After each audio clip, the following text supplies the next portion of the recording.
আসসালামু আলাইকুম রহমতুল্লাহ। প্রিয় দর্শক, আজ নিয়ে এসেছি অরেঞ্জ স্পঞ্জ কেকের রেসিপি। খুব সহজে কিভাবে এই স্পঞ্জ কেকটা বাসায় তৈরি করে নিতে পারবেন সেই সব কিছু রেখেছি আজকের ভিডিওতে। পারফেক্টভাবে তৈরি করার জন্য এই রেসিপিটি আপনারা ফলো করতে পারেন। চলুন তবে এই কেক তৈরির মূল প্রক্রিয়াতে। অরেঞ্জ স্পঞ্জ কেক তৈরি করার জন্য লাগছে কিছু উপকরণ। এখানে আমি নিয়ে নিয়েছি, মূল উপকরণ হিসেবে রেখেছি ময়দা লাগছে 1 কাপ, যেহেতু আমি 2 পাউন্ড কেক তৈরি করে নিব। আর এখানে চিনি নিয়েছি 1/3 কাপ, এটা আমি ব্লেন্ডারে গুঁড়া করে নিয়েছি। এখানে 2/3 কাপ লাগবে। নিয়েছি 1 চা চামচ বেকিং পাউডার এবং 1/2 চা চামচ বেকিং সোডা। লাগছে 4টা ডিম, আর যেহেতু অরেঞ্জ স্পঞ্জ কেক সেহেতু একটা অরেঞ্জ নিয়ে নিয়েছি। এখন আমি চালনি নিয়ে নিয়েছি। প্রথমে শুকনো উপকরণগুলো চেলে নিব। তার জন্য এখানে দিয়ে দিচ্ছি ময়দা, দিয়ে দিচ্ছি বেকিং পাউডার, আর দিয়ে দিচ্ছি বেকিং সোডা। এই উপকরণগুলো আমি সুন্দরভাবে চেলে নিব। আর এই চালনির ব্যাপারটা আপনারা যত ভালোভাবে চেলে নেবেন তত সুন্দর একটা সফট কেক পেয়ে যাবেন। আমার এই পর্যায়ে চেলে নেওয়া হয়ে গিয়েছে। এক উপকরণটা একটা সাইডে রেখে ডিমগুলো ফোম তৈরি করে নিব। তার জন্য এখানে একটি বোল নিয়ে নিয়েছি এবং ডিমগুলো ভেঙে নিচ্ছি। খেয়াল রাখবেন ডিমের কুসুম যেন ভেঙে না যায়। ডিমের কুসুম আলাদা করে রেখে সাদা অংশ আমি ফোম তৈরি করে নিব। তার জন্য এখানে 4টা ডিমই ভেঙে নিয়েছি। 2 পাউন্ড কেকের জন্য 4টা ডিমই যথেষ্ট। কুসুমগুলোকে আমি আলাদা করে নিচ্ছি, আর সাদা অংশ আমি ফোম তৈরি করে নিব। ফোম তৈরির ক্ষেত্রে আপনারা সব সময় চিনিটাকে গুঁড়ো করে নিতে পারেন, তাহলে অল্প সময়ের মাঝেই সুন্দর একটা ফোম তৈরি করে নিতে পারবেন। আমি সবগুলো কুসুম একে একে তুলে নিয়েছি। আর এখন এই সাদা অংশ বিট করে নেওয়ার জন্য আপনারা হ্যান্ড উইক্স অথবা বিটার ব্যবহার করতে পারেন। আমি এখানে ইলেকট্রিক বিটার ব্যবহার করছি। হ্যান্ড উইক্সে একটু বেশি সময়ের দরকার হবে। আমি এখানে অল্প একটু যখন এভাবে ফোম তৈরি হয়ে যাবে তখন আমি চিনি দেওয়া শুরু করব।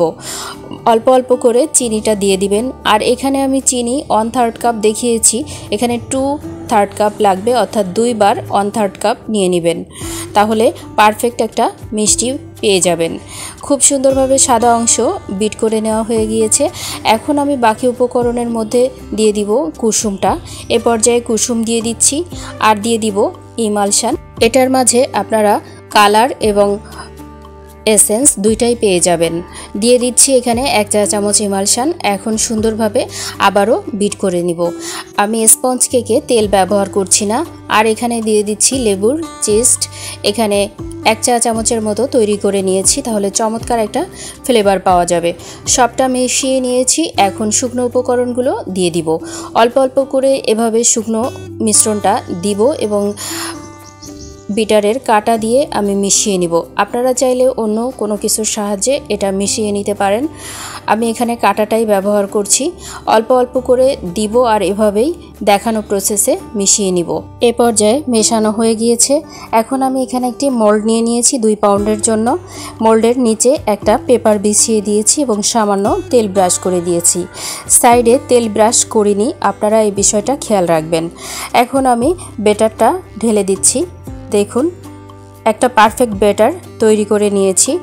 এখন পুরোটাকে সমান একটা লেভেল দিয়ে নিচ্ছি, আর এটাতে একটু ঝাঁকিয়ে দিব যেন ভেতরে যদি কোনো বাবল থেকে থাকে তাহলে খুব সহজেই যেন বের হয়ে আসতে পারে।